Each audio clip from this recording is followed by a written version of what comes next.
غم مال سے بچانا، غم مال سے بچانا، مدنی مدینے والے مدنی، مدینے والے مدنی، مدینے والے۔ الحمد للہ رب العالمین، والصلاة والسلام على سید المرسلین، اما بعد فاعوذ باللہ من الشیطان الرجیم، بسم اللہ الرحمن الرحیم۔ الصلاة والسلام علیک یا رسول اللہ وعلى آلك وصحابك يا حبيب الله، الصلاة والسلام عليك يا نبي الله وعلى آلك وصحابك يا نور الله۔ رحمت عالم نور مجسم شاہ بنی آدم صلی اللہ تعالی علیہ وآلہ وسلم کا فرمان عالی شان ہے، جو کوئی مجھ پر ایک مرتبہ درود پاک پڑھتا ہے اللہ تعالی اس پر 10 رحمتیں نازل فرماتا ہے۔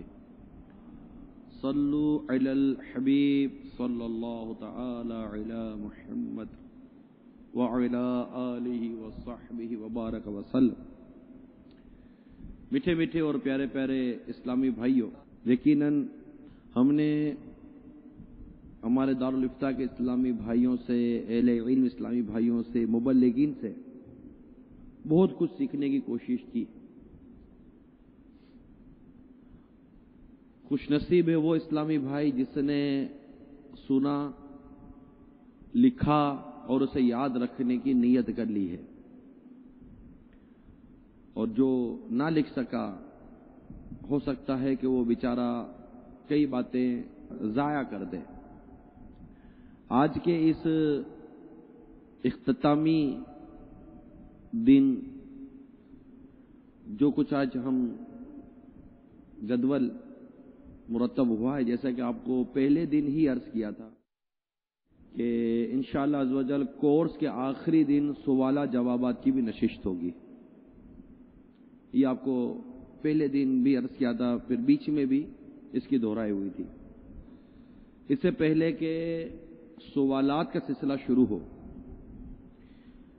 چند مدنی پھول آپ کی بارگاہ میں لے کر حاضر ہوا ہوں، اور یہ چند مدنی پھول جو مرتب کرنے کا، لانے کا ذہن بنا، یہ آپ کے تجارت کورس میں ہونے والا ایک مدنی پھول ہے جس نے اس طرف تحریک دی۔ اور وہ مدنی پھول یہ ہے کہ تجارت کے ذریعے کئی ممالک اسلام کے زیر سایہ آئے، اور تبلیغ دین میں، نیکی کی دعوت میں تجارت اور تاجروں کا ایک بڑا حصہ، یہ بھی آج یہ ہمارے تجارت کورس میں یہ ایک مدنی پھول ہمیں ملا۔ دعوت اسلامی کے تحت ہونے والا یہ تجارت کورس جس کا آج آخری دن ہے، اور آپ تمام اسلامی بھائی اب اپنے اپنے بازاروں میں پہلے بھی جاتے تھے اور اب جائیں گے، لیکن اب آخر میں ہم کوئی ایسا میسیج لے کے جائیں کہ اب کرنا کیا ہے۔ ظاہر ہے کہ بلا مبالغہ لاکھوں دکانیں، ہزارہا میلیں یہ ہمارے ملک کے اندر موجود ہیں، اور ان لاکھوں دکانوں اور ان ہزارہ میلوں سے کروڑ ہو مسلمان وابستہ، یا تو کوئی اجیر ہے یا کوئی آجر، کوئی ریٹیلر ہے کوئی ہول سیلر۔ اس تمام تک یہ کورس کے پیغامات پہنچے نہیں، آپ سمجھ سکتے ہیں۔ جنہوں نے مدنی چینل دیکھا یا جو دیکھ رہے ہیں، الحمدللہ وہ کسی حد تک اس کو لینے کی کوشش کر رہے ہیں۔ ملے ایسے لوگ جنہوں نے مدنی چینل کے ذریعے کئی باتیں سیکھی اور بذات خود کہی بھی کہ ہمیں اس کورس کے ذریعے یہ باتیں پتہ چلی. چند روایات اپنے پیش نظر رکھیں گے انشاءاللہ تعالی. تو جا کر بازار میں یا جہاں ہم کام کر رہے ہیں وہاں پر اس کانسیپٹ پر عمل کرنے میں ہمیں مدد ملے گی کہ میں تاجر ہوں، تجارت کر رہا ہوں، اور اس ذریعے سے میں نیکی کی دعوت عام کرنے اور لوگوں کو دین کی طرف لانے میں کامیاب ہو سکتا ہوں. نبی پاک صلی اللہ تعالی علیہ وآلہ وسلم نے جب حضرت جریر رضی اللہ تعالی عنہ کو اسلام پر بیعت فرمایا اور واپس جانے لگے تو آپ نے ان کا کپڑا کھینچا اور ان پر ہر مسلمان کی خیر خواہی کو شرط رکھا. چنانچہ حضرت سیدنا جریر رضی اللہ تعالی عنہ جب بھی کوئی سامان بیچنا چاہتے اس کے عیب بیان کر دیتے، پھر اسے گاہک کو اختیار دیتے اور فرماتے چاہو تو لے لو اور چاہو تو چھوڑ دو. ان سے عرض کیا گیا جب آپ اس طرح کریں گے تو آپ کی تجارت نہیں چلے گی. انہوں نے فرمایا ہم نے رسول پاک صلی اللہ تعالی علیہ وسلم کے دست اقدس پر ہر مسلمان کی خیر خواہی کی بیعت کی ہے. یہ اتنی بنیادی بات تھی. مشکاہ شریف میں اسی طرح کی روایت کے تحت اس کی حاشیے میں یہ ایک انہی کا واقعہ نقل ہے کہ ایک دن یہ بازار گئے. بازار جا کر انہوں نے گھوڑا خریدنا چاہا. گھوڑا بڑا اچھا لگا. پوچھا کتنے کا. اب مجھے پراپر وہ اماؤنٹ تو یاد نہیں ہے جو حاشیے میں لکھی ہے. مثال کے طور پر گھوڑا بیچنے والے نے کہا 400 درہم کا. انہوں نے فرمایا کہ اچھا. تھوڑا ادھر ادھر دیکھا. فرمایا یہ تو مجھے 600 درہم کا معلوم ہوتا ہے. اب وہ بیچنے والے کے منہ میں پانی آئے گا اور کیا آئے گا کہ یہ نیا گاہک آیا ہے جو کم کرانے کے بجائے زیادہ بول رہا ہے، تو 600 کا لے لیجئے بھائی. پھر تھوڑا ادھر ادھر دیکھا. دیکھنے کے بعد پھر فرمایا کہ یہ تو مجھے 800 درہم کا معلوم ہوتا ہے. 800 میں دو گے. وہ خوش ہو گیا کہ 800 درہم کا لے لیجئے. خیر اس نے 800 درہم لیے اور گھوڑا حضرت سیدنا جریر رضی اللہ تعالی عنہ کے سپرد کر دیا. آپ جب یہ سودا کر کے واپس لوٹے تو کسی نے آپ سے عرض کیا علی جا یہ کیا معاملہ ہے؟ فرمایا کہ میں نے سرکار صلی اللہ تعالی علیہ وسلم کے دست مبارک پر بیعت کی ہے کہ ہر مسلمان سے خیر خواہی کروں گا. اس بیعت پر عمل کر رہا ہوں. جو پچھلے دنوں ہمارے اسلام بھائی نے ہمیں بتایا نا کہ اسلام پھیلا ہے تاجروں کے ذریعے کئی ممالک میں، اس پر تھوڑا سا غور کیا میں نے کہ آخر تجارت کے ذریعے اسلام کا پھیلنا کیا. تجارت اور اسلام کا پھیلنا، تاجر اور تبلیغ دین کیا. آیا وہ آیات پڑھ کر سناتے تھے، روایات پڑھ کر سناتے تھے، کیا کرتے تھے؟ ہو سکتا ہے یہ بھی کام کرتے ہوں، لیکن ایک بنیادی بات جو سمجھ میں آئی یہ کہ اس وقت کے تجار نے اسلام کے بیان کردہ تجارت کے ان اصولوں پر عمل کیا جس میں لوگوں کی خیر خواہی پوشیدہ، احسان پوشیدہ، عدل پوشیدہ. پھر بہت بنیادی بات جو سمجھ میں آتی تھی وہ تھی امانت داری، وہ تھی دیانت داری، وہ تھا ایفاء عہد، وعدے کی پاسداری. کہ ہمارے اس وقت کے کامل مومنین جو تجار تھے جب وہ بازاروں میں گئے تو انہوں نے خیر خواہی کا انداز اختیار کیا. جیسے کہ آپ نے اقالہ کے مسائل پڑھے، الف قاف الف لام ہا، اور اس طرح کئی اور عدل و انصاف کے اور احسان کے آپ نے یہاں پر اسباق سیکھے اور پڑھے ہوں گے. کہ ایک شخص آیا، اس سے سودا لیا، سودا لینے کے بعد جب وہ چلا گیا اس کو مال پسند نہ آیا. جب مال پسند نہ آیا، جب وہ واپس آیا مال واپس کرنے کے لیے، تو اس وقت کے تاجروں نے اس پر احسان کرتے ہوئے وہ مال بغیر کسی بدل کے، بغیر کسی احسان جتائے، بغیر کسی رکاوٹ کے وہ مال واپس لے لیتے تھے، اور ان کے پیش نظر وہ روایات تھی، جن روایت کو بیان کیا گیا ہے کہ جو اس طرح مال واپس لے لے اس کو یہ فضیلتیں ملتی ہیں۔ اب کوئی شخص اس طرح مال واپس لے لے، ظاہر ہے کہ اس کی اس ادا سے اگلے کے دل میں جگہ بنے گی۔ جو کفار غیر مسلم دیکھیں گے کہ مسلمان کا انداز تجارت ایسا ہے، اور مسلمان یہ کہے گا کہ یہ میں نے اسلام سے سیکھا ہے، میں جو بیان کر رہا ہوں وہی چیز بیچوں گا۔ ہم نے یہاں پر ایک ناجائز تجارت کی صورت یہ بھی سیکھی جو بہت زیادہ عام ہے ہمارے یہاں، اور بازاروں میں اس پر بہت زیادہ بے باکی کے ساتھ کلام کیا جاتا ہے، وہ یہ ہے کہ 2 نمبر کا مال 1 نمبر کر کے بیچنا، لیبل تبدیل کر دینا، اور کپڑے پر جو گزانے پر 1-1 2-2 گز پر جو پرنٹ چھپتا ہے، میں نے وہ بازار دیکھے، میں نے وہ پرنٹ دیکھے، میں نے وہ پرنٹ کی فریمیں دیکھی ہیں جو ہر گزانے کے اوپر رکھ کر اس کے اوپر گولڈن کلر سے برش کیا جاتا، اور بالکل وہ چھپائی اتر جاتی، میڈ ان جاپان لکھا ہوا ہوتا۔ یہ سب کچھ آنکھوں دیکھا، لیبل دیکھے ہیں جو گارمنٹس پر یا دیگر چیزوں کے اوپر لگائے جاتے ہیں، ایسی کئی چیزیں آنکھوں دیکھی ہیں، اور یہ اتنی بے باکی کے ساتھ بیچی جاتی ہیں۔ پھر فلاں میڈ ان کر کے فلاں میڈ ان دینا، بالخصوص عورتوں کو بیوقوف بنانا، یہ شاید مردوں کے مقابلے میں آسان ہے۔ ان کو مہنگا مال بیچنا بھی آسان ہے، ان کو بیوقوف بنانا بھی آسان ہے، ویسے بیچاری ناقص ساتھ ہوتی ہیں، اور بدقسمتی سے ہمارے بازار کا اکثر حصہ انہی سے بھرا ہوا ہے۔ ہم گئے صبح کاروبار کرنے کے لیے، اور ہمارے گھر کی عورتیں گئیں خریداری کرنے کے لیے، ہم گئے مال کمانے کے لیے، یہ گئی مال اڑانے کے لیے۔ ایسا لگتا ہے جیسے تقسیم ہو گئی ہے کہ میرا کام کما کے لانا ہے اور آپ کا کام خرچ کرنا ہے، اور خرچ میں بھی بازار جا کر خرچ کرنا ہے۔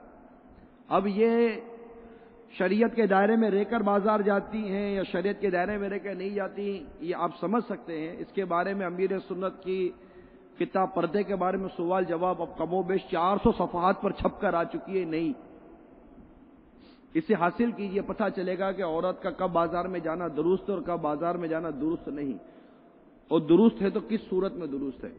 تو ان کو بے وقوف بنانا آسان کام ہے، بلکہ کئی ایسے ریٹیلر ایسے ہیں جو انتظار کرتے ہیں کہ یار کوئی عورت ہی آ جائے۔ یہ سب آپ کو تجارت کے، دکانداری کے، بازار کے احوال پتہ ہیں۔ بدقسمتی سے اس طرح کا کاروبار کرنے والے ہمارے اپنے مسلمان ہیں جو کہ اس طرح کا کاروبار کرتے ہیں اور 2 نمبر کا مال بیچتے ہیں۔ امت کی خیرخواہی، لوگوں کی خیرخواہی کا جذبہ، سچائی، دیانت داری، ایفاء عہد، یہ سب کہاں گیا؟ جیسے اسی 11 دنوں کے اندر ہم نے ایک اور بات سیکھی تھی، وہ ہے قرض کی ادائیگی۔ تھوڑی تھوڑی جھلکیاں بھی آپ کو بیان کرتا چلو۔ وہ تھی قرض کی ادائیگی، کہ قرض کی ادائیگی میں ٹال مٹول یہ فی زمانہ ہمارے بازار میں بہت بڑی بگاڑ کا سبب ہے۔ پیسے پڑے ہیں لیکن نہیں دیتے، دھکے کہلاتے ہیں، روز کے 50 روپے دیں گے، روز کے 100 روپے دے دیں گے جو ادھاری وصول کرنے کے لیے جائیں گے، بلکہ ادھاری وصول کرنے کے لیے الگ سے آدمی رکھا جاتا ہے، اس کو بھی دھکے کھلائے جاتے ہیں، اور بڑا ہی رلا کر قرضہ دیا جاتا ہے۔ ان مارکیٹوں کو بھی ہم نے دیکھا ہے، ان بازاروں کو بھی ہم نے دیکھا ہے، ان لوگوں کو بھی جانتے ہیں جو یہ سارے کام کرتے ہیں، لیکن انہیں اس بات کا احساس نہیں ہوتا کہ ہم وعدہ پورا کریں۔ چیک باؤنس ہو جانا، پتہ ہے کہ اس وقت ہمارا قانون بنا ہوا ہے کہ جس کا چیک باؤنس ہو گیا، وہ چیک باؤنس جس کا ہوا وہ چاہے تو اس کے خلاف ایف آئی آر کٹوائے گا، اور یہ ایف آئی آر جو کٹے گی وہ بیل والی نہیں ہے، اس کی ضمانت نہیں ہے، وہ ڈیفینیٹلی اریسٹ ہوگا۔ اب چیک دینا ہے، چیک دے کر ایٹ اے ٹائم اس کو فون کر دینا، بیچارے کو رات کو فون کر دینا، بھائی جان کل چیک جمع نہیں کروائیے گا، کیوں؟ وہ تھوڑا بیلنس کا مسئلہ ہے اس لیے وہ تو گیا نا بیچارہ، اب تو کہہ دو گے کہ میں نے تو آپ کو منع کیا تھا۔ ایسی اتنی برائیاں ہمارے اس وقت کاروبار میں ہیں میرے میٹھے پیارے اسلام بھائیو، اس تجارت کورس سے فارغ ہونے کے بعد نیت کر لیجیے کہ ہم اپنے بازاروں میں ان باتوں کو عام کریں گے۔ ہمارا مقصد اپنے بازاروں کو ستھرا کرنا ہے، گویا کہ بازاروں میں اور تجارت میں ایک مدنی انقلاب برپا کرنا ہے۔ ٹھیک ہے، ہم نہیں کہتے کہ لاکھوں لاکھ لوگ آئیں گے اور لاکھوں لاکھ لوگ سنیں گے، لیکن مدنی چینل کے ذریعے، وی سیریز کے ذریعے سینہ با سینہ ایک ایک کو جا کر اگر آپ نیکی کی دعوت دیں گے، دیکھا بے نمازی کو نیکی کی دعوت دیتے نمازی بن جاتا ہے نا، داڑھی منڈے کو نیکی کی دعوت دیتے ہیں داڑھی رکھ لیتا ہے۔ اس فیشن کے دور میں اگر آپ کسی کو نیکی کی دعوت دیتے ہیں امامہ باندھ لیتا ہے۔ ایسے پرفتن دور میں جہاں فیشن ہی فیشن ہے، وہاں پر نیکی کی دعوت دیتے ہیں تو وہ پینٹ شرٹ اتار کر مدنی لباس پہن لیتا ہے، وہ مدنی قافلوں میں سفر پر آمادہ ہو جاتا ہے، گھر چھوڑ دیتا ہے 3 دن کے لیے، 12 دن کے لیے، 30 دن کے لیے، 12 ماہ کے لیے گھر چھوڑ دیتے ہیں ہم جسے نیکی کی دعوت دینے کے لیے جاتے ہیں۔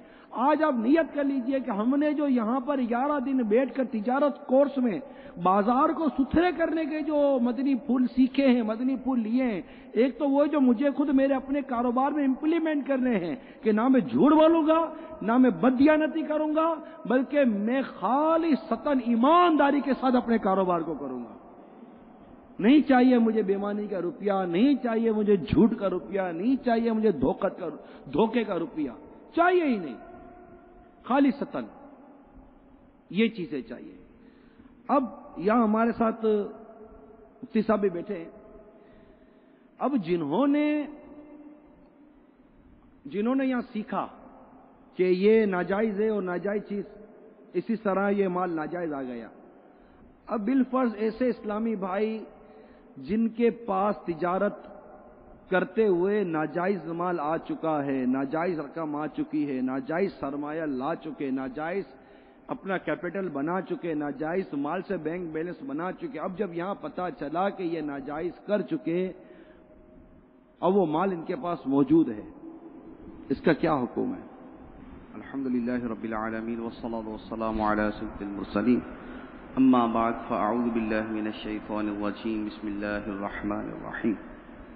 ناجائز کاروبار کی وجہ سے یا کسی بھی دوسرے ناجائز طریقے سے جو مال کمایا جائے، اس کی متعدد صورتیں ہیں۔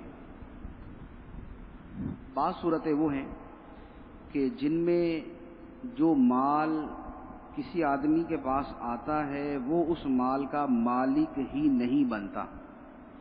مثال کے طور پہ رشوت کے طور پر جو مال حاصل کیا، رشوت کے طور پر جو مال حاصل کیا وہ رشوت لینے والے کی ملک میں آتا ہی نہیں، اس پر فرض ہے کہ وہ مال جس سے رشوت لی ہے اسے ایک ایک پیسے کے حساب سے واپس کر دے، خواہ وہ کروڑوں روپے میں ہے یا وہ اس سے کم ہے یا اس سے زیادہ، اس کے علاوہ اس سے چھٹکارے کی کوئی دوسری صورت نہیں۔ رشوت کے مال کے بارے میں یہ حکم، تو اس طرح کے اور کئی اموال ہیں کہ جن کے بارے میں یہی حکم ہے کہ وہ مال ایک ایک پیسہ واپس کرنا ہوگا۔ اس کی دوسری صورت، کسی کا مال چھین لیا، کسی کا مال چرا لیا، جو مال چھینا، غصب کیا یا جو مال چرایا، اس کا بھی یہی حکم ہے کہ وہ بھی ایک ایک پیسہ واپس دینا پڑے گا۔ 1 روپے کی بھی ملک حاصل نہیں ہوئی، اس کا استعمال کرنا حرام۔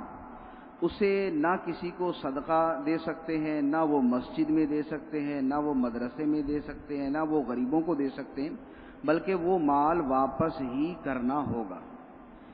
اسی طرح اسی کی ایک اور صورت، ناجائز کام پر اجارہ کیا، ناجائز کام پر اجارہ کیا، جیسے گانے بجانے پر اجارہ کیا، یا کوئی بھی ناجائز کام ہے، جیسے داڑھی مونڈنا ہے، داڑھی مونڈنے کی اجرت ہے، یہ بھی اس میں داخل ہے۔ تو ہر ناجائز کام کی جو اجرت ہے یہ حرام، اور یہ بھی آدمی کی ملک میں داخل نہیں ہوتی، یہ بھی بعین ہی واپس کرنی پڑے گی، اور اس کا بھی اس کے علاوہ کوئی حل نہیں۔ یعنی یہ نہیں کر سکتے کہ مثال کے طور پہ ساری زندگی جو ہے وہ موسیقی بجانے کی اجرت وصول کی، اب توبہ کا ذہن بنا تو وہ رقم جو ہے وہ فقیروں کو دے دیں، غریبوں کو دے دیں، ایسے نہیں، بلکہ اس طرح کا مال جس سے لیا ہوتا ہے اسی کو واپس کرنا ضروری ہوتا ہے۔ ہاں یہ صورت ہو سکتی ہے کہ بالفرض جس سے مال لیا، مثال کے طور پہ کسی سے رشوت لی یا کسی کا مال چھینا یا کسی کا مال چرایا، اب یہ نہیں پتا کہ وہ بندہ ہے کہاں پر، نہ اس کا پتہ نہ اس کے ورثاء کا پتہ، اب اس صورت میں وہ مال بغیر ثواب کی نیت کے اسے صدقہ کر دیا جائے گا، یعنی وہ غریبوں کو دے دیا جائے گا۔ ایک صورت یہ۔ دوسری صورت وہ ہے کہ جو ناجائز کاروبار کیے جاتے ہیں، ناجائز کاروبار کے اندر جیسے مثال کے طور پہ سودی کاروبار کیا، اور یا اس کے علاوہ شرعی اعتبار سے عقد فاسد کیا گیا، یعنی کاروبار کے اندر ایسی شرط لگائی کہ جس کی وجہ سے کاروبار ناجائز ہو گیا، ایسے جو اموال ہیں ان اموال کے بارے میں حکم یہ ہے کہ جو نفع ان سے حاصل ہو اس میں دو حکم ہیں۔ ایک حکم تو یہ ہے کہ وہ نفع جس سے حاصل کیا اسی کو واپس دے دیا جائے، اور ایک حکم یہ ہے کہ وہ نفع صدقہ کر دیا جائے، یعنی خلاصہ کلام یہ بنا کہ اس نفع کو اپنے ذاتی استعمال میں لانا یہ ناجائز ہے، اور وہ مال جس سے کمایا اسی کو واپس کر دیا جائے، یا وہ مال صدقہ کر دیا جائے، ان دو صورتوں کی اجازت ہے۔ بطور خاص سود کے معاملے کے اندر یہ حکم اعلیٰ حضرت علی رحمہ نے فتاوی رضویہ شریف میں کئی جگہ بیان کیا ہے، عقود فاسدہ اور سود۔ اس کے بارے میں یہ فرمایا کہ جیسے مثال کے طور پہ کسی آدمی نے دوسرے کو قرض دے کر یا کسی دوسری مد میں سود وصول کیا، اب اس کے بعد 10,000 روپے سود کے ہیں، یا تو 10,000 روپے جس سے سود لیا اسے دے دے، اور یا پھر وہ 10,000 روپے صدقہ کر دے، لیکن صدقہ کرنے میں وہ جیسے عام صدقہ کیا جاتا ہے اور ثواب کی نیت کی جاتی ہے، اس ثواب کی نیت نہیں کرے گا کہ ہم صدقہ کرتے ہیں تو 1 درہم خرچ کرنے کے اوپر 1 روپیہ خرچ کرنے پر 10 گنا 700 گنا ثواب ملتا ہے، اس ثواب کے حصول کی نیت نہیں کی جائے گی۔ تو عام طور پہ جو تجارت کے اندر معاملات ہیں وہ دوسری شک میں آتے ہیں کہ جن کے اندر یا تو یہ ہے کہ مال اس کو لوٹا دیا جائے، اور یا یہ ہوتا ہے کہ ان کو صدقہ کر دیا جائے۔ اس کی ایک اور مثال جو وضاحت کے لیے عرض کرتا ہوں، فتاوی رضویہ شریف میں اس کے کئی مسائل موجود ہیں۔ مسئلہ یہ ہے کہ مثال کے طور پہ ایک شخص فوت ہوا اور اس کا کاروبار جو ہے وہ اس کی اولاد کی طرح منتقل ہو گیا، اولاد میں ایک آدمی نے وہ کاروبار سنبھال لیا۔ اب اس میں دو صورتیں ہوتی ہیں۔ ایک صورت تو یہ ہوتی ہے کہ بقیہ جو ورثہ ہیں ان کی بھی رضامندی شامل ہوتی ہے کہ ایک بھائی یا ایک فرد کاروبار چلائے اور سب کے درمیان نفع تقسیم کر دے۔ جہاں پر سب کی رضامندی ہے وہاں پر تو کاروبار کیا جائے گا، نفع تقسیم کر دیا جائے گا، کوئی حرج نہیں۔ دوسری صورت یہ ہوتی ہے کہ ایک شخص کاروبار پہ قبضہ کر لیا اس نے، اب کاروبار پہ قبضہ کر کے وہ اس کاروبار کو چلا رہا ہے اور بقیہ لوگوں کو وہ ان کا حق نہیں دے رہا۔ اس صورت میں جس آدمی نے کاروبار کیا اور نفع کمایا اس کے لیے حکم یہ ہے کہ یا تو وہ نفع جن جن کا جتنا جتنا بنتا ہے ان کو واپس کر دے، اور یا پھر حکم یہ ہے کہ اس نفع کو صدقہ کر دے، اور افضل اور بہتر صورت یہ ہے کہ جن جن لوگوں کا نفع وہ بنتا ہے وہ نفع ان کے حوالے کر دے۔ تو اب تجارت کے اندر جو ہے یہ تعیین پہلے نمبر پر کرنی پڑے گی کہ اگر ناجائز کام کی وجہ سے نفع کمایا گیا تو وہ کس مد میں آیا۔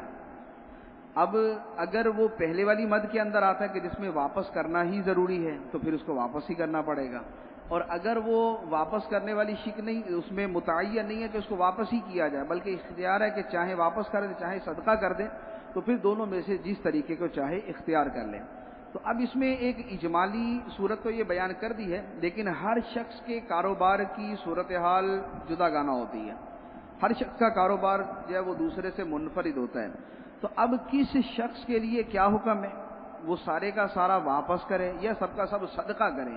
تو اس کے لیے بہتر صورت یہ ہے کہ ہر فرد جس کو یہ سمجھ آتا ہے کہ مجھ سے یہ ناجائز کام ہوا اور میں نے اس طریقے سے ناجائز مال کمایا، تو وہ اپنے کاروبار اپنے اس نفع کی پوری کیفیت باقاعدہ کسی سنی مفتی کو بتا کر اس کے بارے میں حکم شرعی معلوم کر لیں۔ صلو علی الحبیب صلی اللہ تعالی علی محمد۔ گویا کہ ہم نے یہ بات سمجھا کہ وہ ایک مشہور محاورہ ہے، 100 چوہے کھا کے بلی حج کو چلی، کہ اب جب سمجھ پڑی کہ یار ٹھیک ہے وہ ناجائز ہے تو وہ 2-4 گال پر ہاتھ مارے اور اب نہیں کروں گا اپنی جگہ پر ہے۔ یہ جو کر کے بیٹھ گئے، جو جائیداد کی جائیدادیں اور گھر کے گھر جو بنا لیے، بنگلوں کے بنگلے بنا لیے، وہ یتیموں کا مال کھا کے بیٹھ گئے، بھائیوں کا مال کھا کے بیٹھ گئے، بہنوں کا مال کھا کے بیٹھ گئے، رشتہ داروں کا مال کھا کے بیٹھ گئے، تو اب اس کا حکم کیا؟ تو اس کے متعلق ہماری یہ ایک رہنمائی بھی ہوئی کہ اس طرح کی کئی صورتیں ہیں کہ صرف توبہ سے کام نہیں چلے گا، بلکہ جس کا مال ہمارے پاس ہے اس کو لوٹانا ہے، کس کو کس طرح کتنا لوٹانا ہے، اس کی تفصیلات کے لیے ہمیں سنی مفتیان کرام سے اور دارالافتاء اہل سنت یہ ہمارے پاس موجود ہے، ان کے مفتیان کرام وغیرہ سے رابطہ کر لینا چاہیے۔ تو یہ ایک صورت ہمیشہ اپنے ذہن نشین ہمیں رکھنا ہے۔ نیز اب جب ہم یہاں سے تجارت کورس کر کے اب جا رہے ہیں تو یہ بھی نیت کر لیجئے کہ انشاءاللہ عز و جل ہم جس بازار میں جہاں کام کر رہے ہیں وہاں سے مدنی قافلے ضرور سفر کروائیں گے۔ اس کے لیے آپ کو بہت کوشش کرنی پڑے گی، یعنی مدنی قافلے سفر کروانا 3 دن کے لیے، 12 دن کے لیے، 8 دن کے لیے، کسی سے اپنے کاروبار سے چھٹی کروانا، یہ ہے تھوڑا سا تکلیف دہ کام، لیکن جب ہم یہ قافلوں میں سفر کروائیں گے تو انشاءاللہ عز و جل قافلوں میں سفر کرنے سے ذہن بنے گا۔ اچھا، قافلوں میں سفر کرنے کے 2 طبقے، ایک وہ طبقہ ہے جو کام نوکری کر رہا ہے اور ایک وہ طبقہ ہے جو وہاں کا مالک ہے۔ ہمیں دونوں کو اوپر ترقی بنانی ہے۔ ہمیں بعض اوقات سیٹ کے دیتا ٹھیک ہے میرے 2 اسلام بھائی لے جاؤ، کوئی مسئلہ نہیں ہے، مسئلہ واقعی 2 اسلام میں چلیں گے تو اچھی بات ہے، لیکن ہم نے اس کو بھی سفر کروانا ہے جو دکان کا مالک ہے، جو مل کا مالک ہے، جو بڑے کاروبار کا مالک ہے۔ ایسا نہ سوچے کہ اس کے بعد بالکل ٹائم نہیں ہوتا، ایسا نہیں ہے، ٹائم ہوتا ہے۔ ٹائم کس کے پاس نہیں ہوتا؟ ٹائم تقریباً لوگوں کے پاس ہوتا ہے۔ آپ دعوتوں میں چلے جائیں، دعوتوں میں غریب لوگ کتنے جاتے ہیں؟ بڑی بڑی دعوتوں میں غریب لوگ کتنے جاتے ہیں؟ غریب لوگوں کو آنے کون دیتا ہے؟ 2-2 3-3 گھنٹے کھانے کا انتظار کون کرتا ہے؟ آپ میں یا ایک سیٹ صاحب؟ 3-3 گھنٹے انتظار ہوتا ہے۔ 11 بجے 12 بجے گئے ہو، 3-3 4-4 بجے واپس آئے، روز کے روز ان کے اپوائنٹمنٹ بھی ہوتے ہیں۔ تو ایسا نہیں ہے کہ بالکل ان کے بعد ٹائم نہیں ہوتا، ٹائم ہوتا ہے۔ کوشش کرنی ہے آپ نے کہ ان کو تیار کرنا ہے، تیار کر کے ان کو اپنے ساتھ مدنی قافلوں میں سفر کروانا ہے۔ جب یہ مدنی قافلوں میں سفر کریں گے انشاءاللہ عزوجل ان کا ذہن بنے گا۔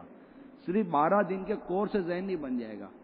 12 دن کا کورس تو جیسے شروع میں بیان کیا گیا تھا کہ اس سے تو ایک ہمیں تھوڑا بہت آئیڈیا ہو جائے گا کہ کاروبار ہے کیا، اور الحمدللہ ہمیں ہمارے اسلامی بھائیوں نے بہت آسان کر کے سمجھانے کی کوشش کی اس تجارت کورس کے اندر کہ ہے کیا، حلال کیا ہے، حرام کیا ہے، جائز و ناجائز صورتیں کیا ہیں، اجارے کی صورتیں کیا ہیں، سود کے بارے میں، قرضے کے بارے میں، اس کے علاوہ شرکت کے بارے میں، مداربت کے بارے میں ہمیں کئی صورتیں پتہ چلی جس کی یہ سمجھے کہ جھلکیاں بھی نہیں تھیں۔ اس سے کم از کم یہ بات اور ظاہر ہوئی کہ علم سیکھنا پڑے گا۔ ہم بغیر تجارت سیکھے تجارت کرنے کے لیے چلے گئے۔ ہم نے تجارت سیکھی کیا؟ ہم نے تجارت یہ سیکھی کہ والد صاحب یا جس نے ہم کو سکھایا اس کا جو طریقہ کار تھا کاروبار کرنے کا ہم نے وہ سیکھا ہے۔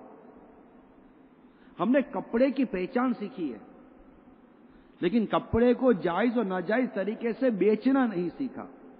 ہم نے برتن کی پہچان سیکھی ہے کہ یہ تانبے کا ہے کہ اسٹین لیس اسٹیل کا ہے، لیکن اس کو شرعن بیچنے کا طریقہ نہیں سیکھا۔ ہم نے سونے کی پہچان سیکھی ہے، ہم نے چاندی کی پہچان سیکھی، لیکن سونا اور چاندی کو بیچنے کا جائز اور ناجائز طریقہ نہیں سیکھا۔ ہم نے اسی طریقے سے آپ تمام فیلڈ میں چلے جائیں، اناج لے لیجیے، اناج کی پہچان سیکھی ہم نے کہ چاول کی اتنی قسمیں، فلاں کی اتنی قسمیں، دال کی اتنی قسمیں، ان کے ریٹ یہ ہوتے ہیں، ان مہینوں میں ریٹ بڑھ جاتے ہیں، ان مہینوں میں ریٹ کم ہو جاتے ہیں، اس طرح آنے والے کو اس طرح بیچتے ہیں، اس طرح آنے والے کو اس طرح بیچتے ہیں، جو اس انداز سے آئے اس کو 2 کلو زیادہ دیا جا سکتا ہے۔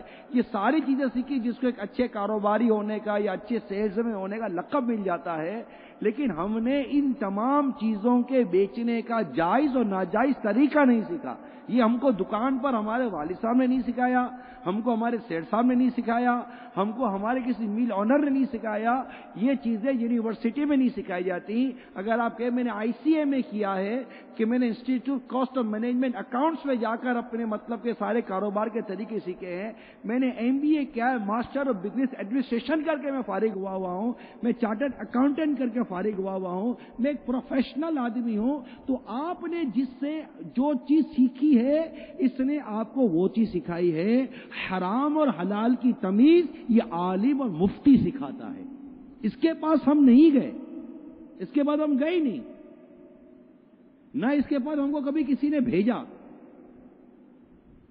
یہ ایک ڈفرینس ہے، یہ ایک ڈفرینس ہے، بدقسمتی سے یہ ایک ڈفرینس ہے جس کی میں توجہ دلانا چاہ رہا ہوں کہ ایک مذہبی طبقے میں، عالم میں اور ایک کاروباری طبقے میں ایک فاصلہ ہو چکا ہے، ایک ڈسٹینس ہو چکا ہے، اس کو ختم کرنا ہے، اس کو ختم کرنا ہے۔ اور ہم نے ختم کرنے کے لیے یاد رکھیے پیاسا کنویں کے پاس جاتا ہے۔ میں نے ہمارے علماء کو دیکھا، مفتیان کرام کو دیکھا، دارالفتہ کے اسلامی بھائیوں کو دیکھا ہے کہ وہ کاروباری لوگوں سے رابطہ کرتے ہیں۔ انہیں دیکھ کر مجھے امام محمد رحمۃ اللہ تعالی علیہ یاد آتے ہیں، جو میں جن کو جانتا ہوں میں ان کے بارے میں کہہ رہا ہوں کہ امام محمد رحمۃ اللہ تعالی علیہ یاد آتے ہیں کہ جن کے بارے میں نے پڑھا تھا کہ امام محمد رحمۃ اللہ تعالی علیہ یہ بازار میں از خود جایا کرتے تھے، بازار میں از خود جایا کرتے تھے، تجارت کرنے کے لیے نہیں بلکہ تجارت کرنے والوں سے پوچھنے کے لیے کہ تم تجارت کیسے کرتے ہو، تاکہ جب ہم سے فتویٰ مانگا جائے تو ہمیں مارکیٹ کا عرف پتہ ہو کہ اس کے مطابق ہم فتویٰ دیں۔ اس طرح اہل علم طبقہ آج بھی اپنے طور پر کوشش جو کر سکتے ہیں کرتے ہیں کہ کسی صورت ہمیں کاروبار کا عرف پتہ چلے، مارکیٹ کا عرف پتہ چلے، جس کے متعلق فتویٰ دیں، لیکن بدقسمتی سے کاروبار کرنے والے کو اس بات کی نہیں پڑی کہ ہمیں یہ پتہ چلے کہ کاروبار کرنے کی جائز صورت کیا ہے، ناجائز صورت کیا ہے۔ اس فاصلے کو ختم کرنے کے لیے دعوت اسلامی کے اس مدنی مقصد میں آپ ہمارا ساتھ دیجیے، اپنے مارکیٹ کے لوگوں کو، بازار کے لوگوں کو آپ ہاتھ پکڑ کر مفتی صاحب کے پاس لے جائیے، بازار سے نکال کر مسجد میں لے آئیے۔ میں نے اس لیے جو آپ کو قافلے کا کہا، قافلہ ایک آسان طریقہ ہے کہ قافلے کے اندر رہنے سے جو سب سے پہلا اور بنیادی فائدہ ہے وہ یہ ہے کہ قافلے میں سفر کرنے والے کو علم دین سیکھنے کا جذبہ نصیب ہوتا ہے، اس کو ایک شوق نصیب ہوتا ہے کہ میں کچھ سیکھوں۔ آپ دیکھیے کتنے اسلامی بھائی ایسے ہیں جنہوں نے قافلے میں سفر کرنے کے بعد وضو کا طریقہ سیکھا، قافلے میں سفر کرنے کے بعد غسل کا طریقہ سیکھا، قافلے میں سفر کرنے کے بعد نماز کا طریقہ سیکھا۔ اسی طرح اگر آپ کاروباری طبقے کو اپنے ساتھ لے کے جائیں گے تو وہ آپ کے ساتھ رہ کر حرام اور حلال کے متعلق اس کا ذہن بنے گا، اب وہ اپنے کاروبار کو حلال طریقے سے کرنے کے بارے میں آپ سے سوال کرے گا۔ ہمارے قافلہ گیا تھا، مجھے بھی اس قافلے میں شرکت کی سعادت ملی تھی، ہمارے ساتھ تاجر لوگ تھے، بزنس مین تھے، میل اونر بھی تھے، الحمدللہ دعوت اسلامی کے قافلوں میں سب سفر کرتے بھی ہیں، ہمارے ساتھ بھی تھے۔ سفر کے دوران باقاعدہ انہوں نے اس طرح کے سوالات کیے، سفر میں ہی ذہن بنا نا، اس سے پہلے بھی ملاقاتیں ہوتی تھی لیکن ان ملاقاتوں میں اس طرح کے بعضوں کا سوالات نہیں ہوتے تھے، لیکن جب وہ قافلے کے مسافر بنے، جب قافلے میں رہے، جدول کے مطابق ان کا اوقات گزرے تو انہیں حرام اور حلال کی تمیز سامنے آئی، علم دین سیکھنے کا ان کو ذوق و شوق سامنے آیا، پھر حرام مال کمانے کے جو وعیدات ہیں وہ انہوں نے سنی، حلال کمانے کی جو فضائل ہیں وہ سنے، ذہن بنتا ہے۔ اس لیے عرض کر رہا ہوں آپ کو کہ تمام اسلامی بھائی آج یہ نیت کریں کہ ہم خود بھی مدنی قافلوں میں سفر کریں گے اور اپنے تاجر اسلامی بھائیوں کو بالخصوص مدنی قافلوں میں سفر کروائیں گے، اس میں دنیا اور آخرت کے بے شمار فوائد ہیں۔ صلو علی الحبیب صلی اللہ تعالی علی محمد، توبوا الی اللہ، صلو علی الحبیب، حضرت صفوان بن سلیم سے روایت ہے کہ حضرت ابو ہریرہ رضی اللہ تعالی عنہ بستی کی کسی گلی سے گزر رہے تھے کہ ایک شخص کو دیکھا جو دودھ اٹھائے بیچ رہا تھا۔ حضرت ابو ہریرہ رضی اللہ تعالی عنہ نے بغور دیکھا تو معلوم ہوا کہ اس نے دودھ میں پانی ملایا ہوا ہے۔ فرمایا، اب جو فرمایا نا یہ بیان ہے جسے آپ نوٹ کر لیں۔ فرمایا، کیا بنے گا تمہارا جب قیامت کے دن تم سے فرمایا گیا کہ پانی کو دودھ سے الگ کرو؟ بس اتنا فرمایا، کیا بنے گا تمہارا جب فرمایا گیا کہ پانی کو دودھ سے الگ کرو؟ کیا بنے گا اس کا جسے فرمایا گیا کہ اپنے اس مال میں سے حرام مال کو الگ کرو، فلاں چیز کو الگ کرو، فلاں چیز کو الگ کرو؟ کیا کریں گے؟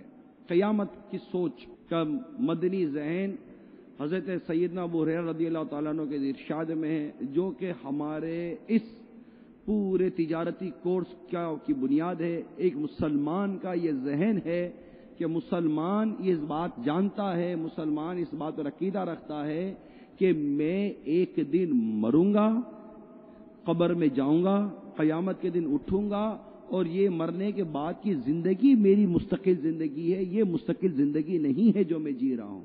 یہاں میں مرنے کے لیے ہوں اور مرنے کے بعد وہاں جینے کے لیے ہوں۔ یہ مسلمان کی زندگی کا ایک ایسا ایک ایم آف لائف ہے، اس کی زندگی ایک ایسا مقصد ہے کہ وہ آگے کے لیے جیتا ہے۔ یہ جتنے احسان ہیں، یہ معاملات ہیں، ان تمام چیزوں کی بنیاد آخرت کی تیاری ہے۔ ہمیں تجارت آخرت کی تیاری کے لیے کرنا ہے۔ تو اپنے ان تمام کورسز کے اندر جو آپ نے سیکھا، اس کو اپنی آخرت کی تیاری پر محمول کیجئے کہ میں نے اپنے بازار میں رہ کر اپنی آخرت کی تیاری ترکیب بنانی ہے۔ صلو علی الحبیب۔ سوال۔ حضرت، میری کپڑے کی دکان ہے اولڈ ٹاؤن کھارا در میں۔ آپ سے سوال یہ ہے کہ ہمارے یہاں بارگننگ کا بہت زیادہ رجحان ہے، مطلب ایک چیز کو دگنی یا تگنی کر کے مطلب بتائی جاتی ہے اور پھر اس میں، تو کیا یہ شرعاً جائز ہے؟ بارگیننگ مطلب آپ سے لوگ قیمت کم کرواتے ہیں نا، تو دکاندار کو پتا ہے کہ مجھ سے قیمت تو کم کروائی جائے گی، تو آپ بغیر جھوٹ بولے اگر اپنے کپڑے بیچنے کی قیمت زیادہ بتاتے ہیں کہ آپ کو یہ پتا ہے کہ یہ کم کراتے کراتے آخر یہاں تک آ جائے گا، اور اس میں جھوٹ کی، دھوکے کی، فریب کی کوئی آمیزش نہیں ہے، دھوکہ نہیں ہے، تو جائز ہے۔ کیونکہ عموماً اس میں ہوتا یہ ہے کہ بھائی میں قسم کھا کر کہتا ہوں یہ قیمت خرید بھی نہیں ہے، آپ جس دام میں مانگ رہے ہیں باجی یہ بھی دام میں آیا ہی نہیں ہے میرے کو، باجی میں کیسے آپ کو دوں گا؟ اب وہ باجی کو اس سے کم دام میں دے دیتا ہے بعد میں کہ ٹھیک ہے باجی آپ کے لیے، یا مطلب کوئی اسلامی بھائی ہوتا ہے، کوئی بھی ہوتا ہے، تو بھائی یہ نہیں ہے، قیمت خرید بھی نہیں ہے، لیکن وہ دے دیتا ہے اور جھوٹ بولتا ہے۔ جھوٹ اور دھوکے کی آمیزش نہیں ہے، تو اس طرح بارگیننگ تو ہوتی ہے۔ زکوٰۃ کی رقم کسی ایسے شخص نے لی جو شرعی فقیر نہ تھا، اس نے لے لی، لینے کے بعد اس نے وہی رقم کاروبار میں لگا دی، کاروبار میں لگانے کے بعد کچھ عرصے کے بعد اسے مسائل معلوم ہوئے کہ زکوٰۃ کی رقم جو میں نے لی تھی، میں شرعی فقیر نہ تھا، مجھے یہ رقم نہیں لینی تھی، تو اب اس نے جو رقم کاروبار میں لگا دی، اب کاروبار میں لگانے کے بعد اس رقم کو وہ کیا کرے گا؟ مستحق نہ ہوتے ہوئے زکوٰۃ کی رقم لینا حرام اور اسے آگے کاروبار میں استعمال کرنا حرام، تو یہ دو حرام کام ہوئے، اس سے تو توبہ کرنا فرض ہے۔ آگے یہ ہے کہ اس نے اس کو کاروبار میں استعمال کیا تو اس کاروبار کا کیا حکم ہے؟ ابتداءً جو اس نے اس رقم کو اپنے کاروبار میں استعمال کیا وہ تو ناجائز تھا، اب آگے اس کا کاروبار جائز چل رہا ہے یا ناجائز ہے، اس میں تفصیل ہے۔ اس کی بہت ساری صورتیں ہوتی ہیں کہ کاروبار آگے اس مال سے جب کاروبار کیا تو کس طریقے سے کیا۔ بعض اوقات یہ ہوتا ہے کہ مثال کے طور پہ کوئی چیز خریدی ہے، اس رقم سے کوئی چیز خریدی اور اس چیز کو جو ہے وہ آگے بیچنا شروع کر دیا، تو اب چیز کس طریقے سے خریدی ہے، رقم پہلے دی اور چیز بعد میں وصول کی، یا شے پہلے وصول کی ہے اور رقم بعد میں ادا کی ہے، تو یہ اس کو شرعی اعتبار سے عقد اور نقد کا اجتماع کہتے ہیں کہ ایگریمنٹ اور رقم کی ادائیگی، ان دونوں میں سے پہلے کون سی چیز تھی اور بعد میں کون سی چیز تھی. تو یہ اس کی 4 صورتیں بنے گی. اب وہ 4 صورتیں جو ہے وہ کافی دقیق ہیں، جو مشکل ہیں، تو وہ تو شاید جو ہے نا وہ سمجھ میں نہیں آئیں گی. بقیہ یہ ہے کہ رقم کو کاروبار میں لگانا حرام تھا، اور جو شے آدمی کی ملک نہیں اس کو لینا بھی حرام تھا، استعمال بھی حرام تھا. کاروبار آگے جائز ہوا یا ناجائز ہوا، تو اگر کسی کے ساتھ پرٹیکولرلی یہ مسئلہ پیش آیا ہے تو پھر وہ اپنے کاروبار کا پورا بیان کر کے کہ مجھے جو رقم ملی تھی میں نے اسے کاروبار میں اس طریقے سے استعمال کیا تھا، وہ اپنا بطور خاص طریقہ بیان کرے گا تو اس کے بارے میں عرض کیا جا سکتا ہے کہ جائز تھا یا ناجائز تھا. تو اس میں جائز صورت بھی ہو سکتی ہے، ناجائز بھی ہو سکتی ہے، لیکن یہ یاد رکھیں کہ اس رقم کا استعمال کرنا اس کے لیے لازمی طور پہ حرام ہی تھا. سرکاری ادارے سے ابھی حال میں ریٹائر ہوا ہوں، اور بہت زیادہ ذہن پہ یہ حرام اور حلال، حرام سے بچنے کی خواہش تھی، لیکن کوئی راستہ نظر نہیں آ رہا تھا. گریجویٹی پاس تھی، باقی ساری چیزیں پاس تھی، اب منافع کا بڑے بڑے مارجن مل رہے تھے، لیکن الحمدللہ یہ کورس کرنے کے بعد ذہن بن گیا. تو لیکن ابھی تشنگی باقی ہے. یہ 12 دن جو ہیں وہ اس میں ایک آپ سمجھ لیں کہ ایک سکیچ بنا ہے، لیکن اس کے جو آگے روٹس ہیں، چھوٹے سب روٹس ہیں، وہ نہیں ہیں. تو عرض یہ ہے کہ اس طرح کا اگر سلسلہ تھوڑا سا وسیع کر کے اس کو چلایا جائے تو نہ جانے کتنے لوگوں کا بھلا ہو جائے گا انشاءاللہ عز و جل. لوگوں کی دلچسپی آپ کے سامنے ہے کہ علم دین سیکھنے کے لیے آنے کے لیے کوئی تیار نہیں ہے. آپ خود دیکھ لیجئے کہ جس دن آپ کا یہ کورس شروع ہوا اس دن آنے والوں کی تعداد کیا تھی. اب یہ بھی جو آپ کی تعداد ہے اس میں بھی کتنے اسلامی بھائی کا روز پیغامات دینا، SMS کرنا، بلانا، ترغیب دینا، یہ سب شامل ہے. اس کے باوجود بھی ایک بہت بڑی تعداد ہے جو چند دن پہلے آئی پھر چلی گئی. اب باز کا یہ ہوتا ہے کہ یار تھوڑا بور ہو گئے تھے. اب بور ہو گئے تو دکان پہ بھی تو بیٹھے بیٹھے بور ہوتا ہی ہو. جو گاہک نہیں آتا تو کون سی دکان بند کر کے چلے جاتے ہو؟ آج کل تو شاید ہی کوئی ہو جو دکان میں بور نہ ہوتا ہو. آتا کون ہے دکان میں خریداری کرنے کے لیے؟ لیکن روز بازار جاتے ہیں، بور ہونے کے لیے جاتے ہیں، لیکن یہ امید ہوتی ہے کہ کچھ 2 پیسے کما کر لائیں گے. لیکن یہاں آنے کے لیے بور ہو گئے یار، مسئلہ بات تو کچھ دلچسپی نہیں تھی. تو دلچسپی کیا کرے گا آدمی دلچسپی کے لیے؟ دلچسپی اس کے لیے جس کو اس چیز کا شوق ہوگا. جس کو شوق ہوگا اس کی دلچسپی ہے. اب آپ کہتے ہیں کہ اس کا کوئی مستقل کیا جائے تو ظاہر ہے کہ جو یہاں آپ کو سکھانے کے لیے آئے تھے تو انہوں نے کتنی چیزوں کو روکا ہے نا، کتنی چیزیں بریک ہوئی ہیں، کتنی چیزیں مطلب روکی گئی ہیں، تب جا کر مطلب کہ یہ ایک کام اپنے 12 دن کے انجام کو پہنچا. اب اس کا پورا کوڈ ڈیزائن کرنے کے لیے تو سمجھ آ رہے ہیں. اللہ تعالیٰ میں توفیق دے یار کہ درس نظامی کیوں نہیں کر لیتے آپ لوگ؟ ہمارے جامعۃ المدینہ میں غالباً ہزاروں اسلامی بھائی مجموعی طور پر غیر مقیم ہوں گے. ملک بھر میں ہزاروں اسلامی بھائی غیر مقیم اسلامی بھائی کیا مطلب؟ کہ جن کا گھر بھی اس شہر میں اور چھوٹا موٹا کاروبار بھی کرتے ہیں، نوکری بھی کرتے ہیں، تو وہ اپنے آپ کو ایڈجسٹ کر لیتے ہیں. آپ میں سے ایک بہت بڑی تعداد ہے جنہیں بعض تو وہ ہیں جنہیں میں پرسنلی جانتا بھی ہوں کہ جو 12-1 بجے سے پہلے بازار اول تو جاتے ہی نہیں، اور اگر جائیں بھی تو کوئی حرج نہیں ہے. لیکن چونکہ رات 3-3, 4-4 بجے تک جاگنا ہے، 2-2 بجے تک جاگنا ہے، اور صبح مطلب کہ سونا ہے، تو ایسی صورتحال کے اندر وہ کیسے علم دین سیکھیں؟ اگر اس طرح ہماری مارکیٹ کے بازار کے اسلامی بھائیوں نے درس نظامی میں داخلہ لیا، علم دین سیکھا، عالم بنے اور عالم بن کر کاروبار کرنے لگے، آپ نیکسٹ 50 ایئرز پر غور کیجئے. نیکسٹ 50 ایئرز، نو 10 ایئرز، نو 20 ایئرز، نیکسٹ 50 ایئرز پر غور کیجئے. انشاءاللہ عز و جل آپ کے ہزاروں علماء بازار میں بیٹھ کر کاروبار کر رہے ہوں گے. اور وہ کاروبار وہ کر رہے ہوں گے کہ نہ خود حرام اور ناجائز کی طرف جا رہے ہوں گے، نہ کسی کو جانے دیں گے. آگے 50 سال کا سوچئے، کیونکہ بگاڑ بھی تو اسی طرح پیدا ہوا ہے نا، بتدریج بگاڑ پیدا ہوا ہے. ایسا کوئی مطلب جو چھڑی گھومی اور بگاڑ پیدا نہیں ہو گیا. پہلے بازاروں میں علماء ہوتے تھے، خود فاروق اعظم رضی اللہ عنہ کا قول بڑا مشہور ہے، ہمارے بازار میں وہ نہ ہے جو عالم نہیں ہے، جو فقیہ نہیں ہے. تو فقیہ، عالم، تاجر یہ بازاروں میں ہوتے تھے. خود امام اعظم کتنے بڑے تاجر تھے، میرے غوث پاک تاجر تھے رحمہ اللہ تعالی. تو اگر آپ یہ سوچ بنا لو گے، اپنے بچوں کو داخلہ دلوائیے، اپنے چھوٹے بھائی کو داخلہ دلوائیے کہ یہ دعوت اسلامی نے آپ کو شارٹ کورس کر کے دیا ہے نا، تو انشاءاللہ عالم بنیں گے اور عالم بنائیں گے انشاءاللہ. بسم اللہ الرحمن الرحیم. ابھی مفتی صاحب نے بتایا کہ عقد فاسد کے ذریعے جو نفع کمایا گیا تو وہ واپس کرنا پڑے گا.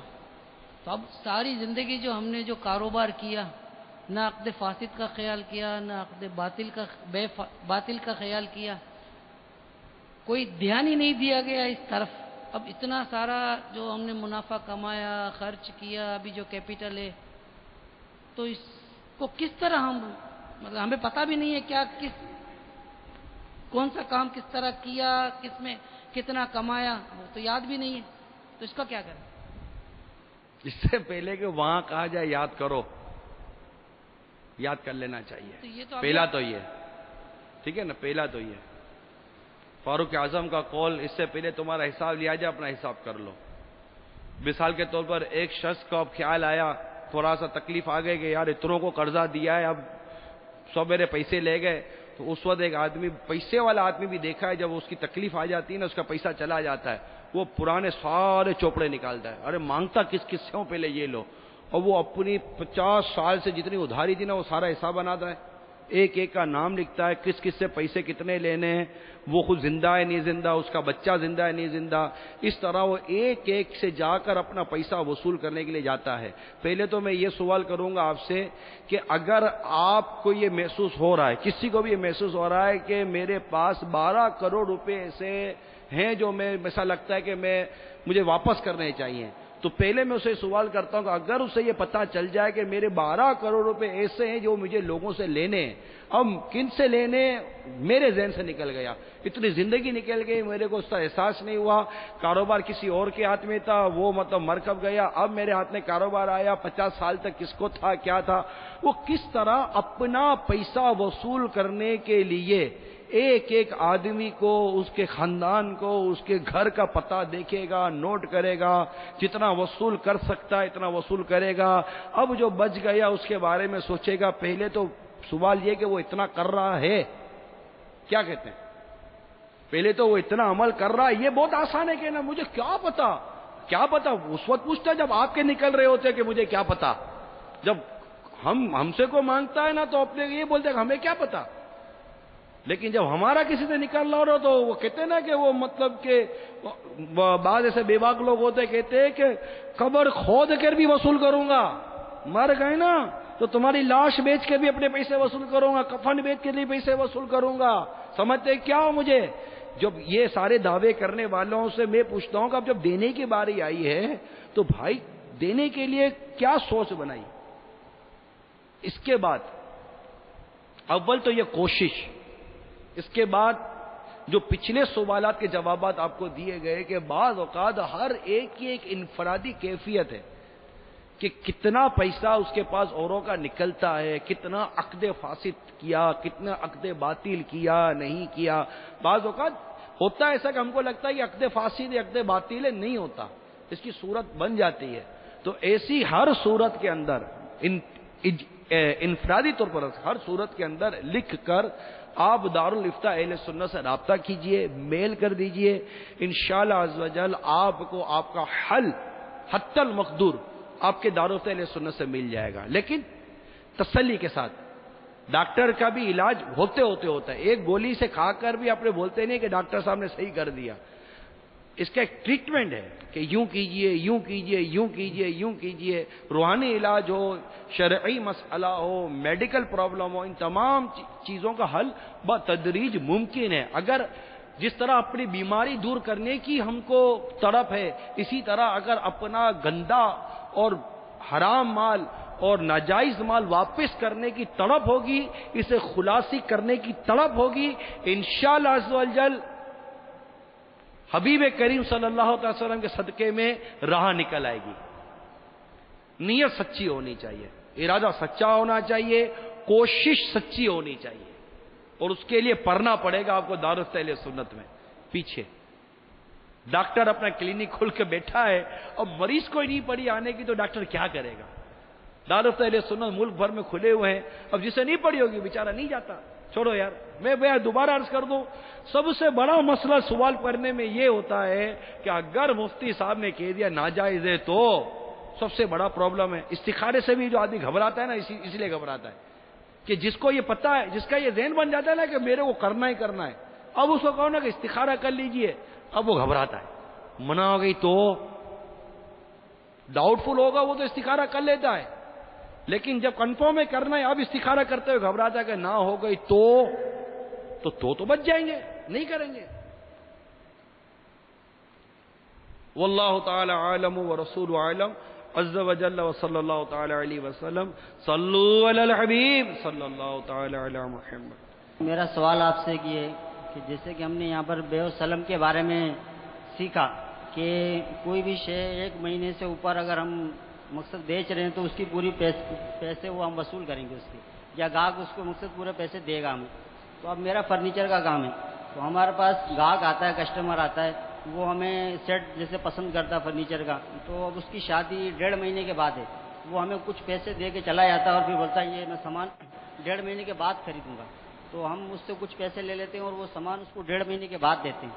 تو اب اس کے بارے میں مقصد پوچھنا ہے۔ اور دوسرا سوال میرا یہ ہے کہ جیسے ہمارے پاس کاریگر ہیں، جیسے کہ مفتی صاحب نے فرمایا تھا کہ ہر وہ قرض جو نفع لائے وہ سود کے اس میں، تو ہمارے پاس کاریگر جب کام کرتے ہیں تو جب ہمارے پاس کام کے لیے آتے ہیں تو وہ ہم سے ایڈوانس مانگتے ہیں، کوئی بولتا ہے ہمیں 10,000 روپے ایڈوانس دو، کوئی بولتا ہے ہمیں 20,000 روپے ایڈوانس دو، تو جب ہم اس کو وہ ایڈوانس دیتے ہیں تو وہ پھر وہ ہمارے پاس کام کرتا ہے، اور جتنے ٹائم اس کے پر وہ پیسہ رہتا ہے وہ ہمارے پاس کام کرتا ہے، جب وہ ہمارے پاس سے کام چھوڑ کے جاتا ہے تو پھر وہ ہمارے کو وہ پیسے لوٹاتا ہے، اس دوران کے اندر وہ کسی اور کے پاس کام نہیں کر سکتا۔ تو اب یہ جو ہم اس سے نفع لے رہے ہیں کہ وہ ہمارے پاس کام کر رہا ہے، تو اس کے بارے میں مجھے معلومات کرنی ہے، اور جو پہلا سوال ہے اس میں شکریہ۔ بیع سلم کے بارے میں جو سوال کیا، جب اس کا بیان کیا تھا تو اس کا ہیلا بھی اس کے ساتھ ہی عرض کر دیا تھا۔ اس کا طریقہ کار کیا ہے کہ جتنی رقم ایڈوانس دی جا رہی ہے اتنے کے اندر بیع سلم کر لیں، اور بقیہ جو مال ہے اس کے بارے میں بیع کا وعدہ کر لیں۔